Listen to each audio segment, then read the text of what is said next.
Another alert, 16 past the hour now on the southern border. Some 24 migrants in Tijuana, Mexico, waiting to apply for asylum, reportedly breaching a border fence, most of them detained by U.S. agents. All this coming only days after a new Mexican president takes office, and he has his work cut out for him. Kevin McAleenan is the Commissioner of the U.S. Customs and Border Protection. Mr. Commissioner, good morning, and thank you for your time being here today. We're getting a lot of stories, including one where we saw some kids and it looked like a family of 6 that were literally dropped over an 18-foot portion of the wall, 18 feet high. What do we need to understand about what's developing on this now, Commissioner? Yeah, good morning. Thanks for having me. We've got a challenging and still potentially volatile situation in Tijuana. We've got over 7,000 migrants there.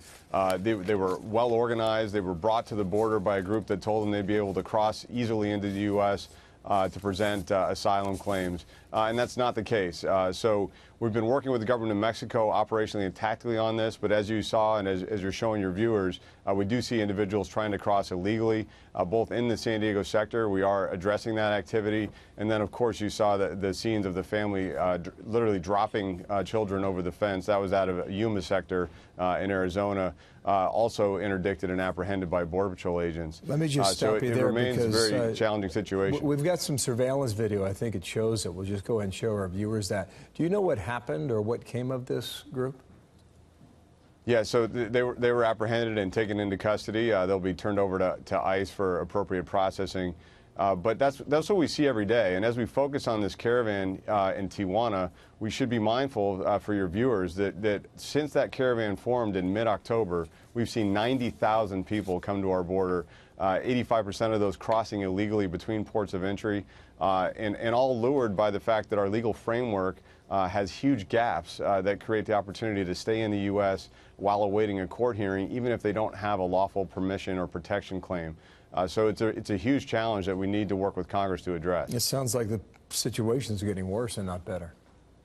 It is, and as you noted, the president of Mexico inaugurated on Saturday. He's made addressing the push factors in Central America a focus of his first few days in office. We look forward to working with his administration to address this problem comprehensively. We've got criminal organizations profiting off vulnerable families, charging $5,000 to $7,000 per person. That's a $2.5 billion business of exploitation. We've got to stop it, and we've got to partner with Mexico to do it. And we're hearing words, you know, the caravan that arrived there in Tijuana. I mean, they've got problems and issues with those who've been waiting for asylum claims for weeks ahead of them. So That's exactly as right. I mentioned, it's getting worse and not better. Here's the tweet from the West Wing of the president. He says, "We would save billions of dollars if the Democrats would give us the votes to build the wall. Either way, people will not be allowed into our country illegally. We will close the entire southern border if necessary. Also stop the drugs." How does Congress resolve this? When you look at a calendar that provides about 2.5 weeks left of work to do. Right, and obviously we have a solemn week here in Washington, and it looks like they're going to give themselves a little bit more time to solve our budget over the next 2 weeks. But absolutely, wall funding is critical for CBP. These areas where we're seeing breaches in San Diego sector with some of these caravan migrants coming over are areas where we're trying to replace with a modern border wall system. So it's you know, direct representation of why we need that improved infrastructure at the border. And a lot of health issues, too, among these camps on the Mexican side. Sir, thank you for your time. It's good to have you on, Commissioner. Thank you. Good to be here. You bet. Thanks.